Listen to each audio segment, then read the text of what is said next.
guys, what's going on? Just wanted to give my thoughts on Immanuel Quickley entering his name into the NBA draft. He just announced this on Twitter, it looks like, this morning. My initial thoughts are, I'm definitely disappointed. It's a situation where I totally understand his reasoning behind this. I mean, he had such a good year this year. He was the SEC Player of the Year. He shot unbelievable from the floor. I'll get into those numbers in a second. Free throw percentage. He just had an overall great season. I mean, one of the biggest jumps from freshman to sophomore year that I've seen in the Cal era. It's probably up there with PJ Washington, if not better, because Immanuel Quickley won the SEC Player of the Year award. Basically, this season was a great year for Quickley. He scored in double figures in 26 of the 31 games that we played this year. Some of his best games, there's a million games I could say, but his top two games were at Texas A&M, where he scored 30 points, hitting 8 3-pointers, and also grabbing 5 rebounds. He also scored 26 points at home against Florida, where he hit 4 threes. Remember, he had the back-to-back threes, maybe back-to-back-to-back. Possibly. It was at least back-to-back. I'll show that right now. And overall, his strengths, to me, are his shooting ability, his attacking ability now, which was not really there his freshman season. And also, I think he's a pretty solid rebounder. Shooting-wise, he increased his three-point shooting percentage from 34% in his freshman year to 43% this past season in his sophomore season. That is an incredibly high clip, especially for the amount of shots that he took this season. He also increased his rebounds a little bit from his freshman to sophomore year. Free throw-wise, you guys already know. Last year, he shot 82% from the free throw line on a lot less shooting. But then this year, he shot 92.3%, just a little below Tyler Hero. And that number, it was such a good number and something that I'm just so disappointed to not see him back. Just having a guy like that in March Madness would have been so nice. A guy that can hit free throws, and it's just so agonizing to not even get a chance to have him play one more time in March. And you can tell he cared too. Overall, his weaknesses to me, I think he sometimes can have really bad fouls. I'm not just saying that because it was in the last game he had a bad foul, but I think there's a lot of times he made some silly mistakes. Not a lot, but I think that's one area you could probably critique him on. Defensively, I think he's a really, really good defender. I forgot to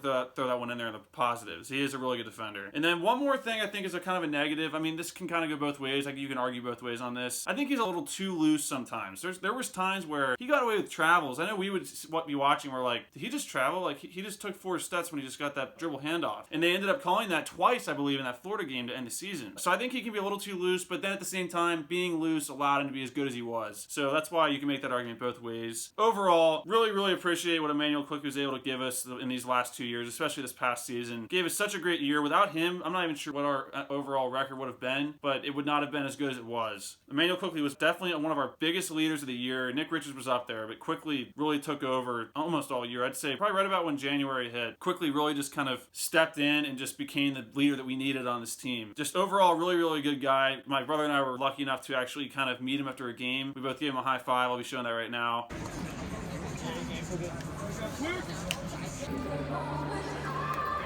He seemed like a really good kid. I mean, you can just tell from his interviews how he acts, what he says. He's a really faith-driven kid, and I wish him nothing but the best going forward. I hope he gets drafted really high. That's really one area I wanted to say. The last mock draft I saw, he was at like 57th or 58th. Now, he might go higher than that. He probably will. But that's the last mock draft I saw. And a guy like Quickley, I feel like if he would have came back for his junior year, he could have easily got himself into the first-round territory, maybe playing point like Cal had pitched to him. But obviously, he thinks this is his best chance, and I can understand it because he played so well. And it's kind of like, how much better can I play? That's kind of where I think he was at. My NBA player comparison for Immanuel Quickley is, I believe he really emulates a Lou Williams almost. They both just have really good knack for scoring. Now, Quickley's a little bit taller. He's 6'3" when Lou Williams is about 6'1". That's probably my NBA player comparison for him. But yeah, overall, wish him the best of luck. Really, really good kid. I'll be rooting for him for the rest of his career. And like I said, I mean, he's Big Blue Nation family for life, and we'll always be supporters of him. So. I know, seriously.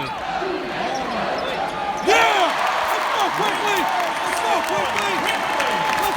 I'll keep you guys up to date with more decisions to come soon. We're still waiting on Nick Richards and EJ Montgomery, and then obviously we still have a couple more guys on the market right now. And Greg Brown, the 5-star recruit that we're still waiting on, he'll decide on April 24th. And then also Matt Harms, who cut his list down to 10 teams, and we're on that list of 10. So 4 bigs right there. Our guards might be set going to next year unless we have a late development here going after one more guy. So it looks like we're going to be going to the next season with 4 guards in Davion Mintz, BJ Boston, Terrence Clark, and Devin Askew. I'll keep you guys up to date. I'll do more roster updates. I'll post an updated roster once we get another decision or what's going to happen here. But yeah, thanks for watching, guys, and I'll see you guys in the next video. Go Big Blue.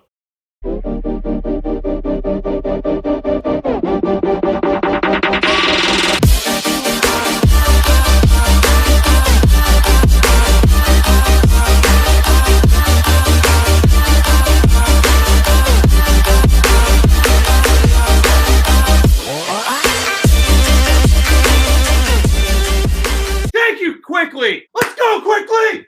Let's go.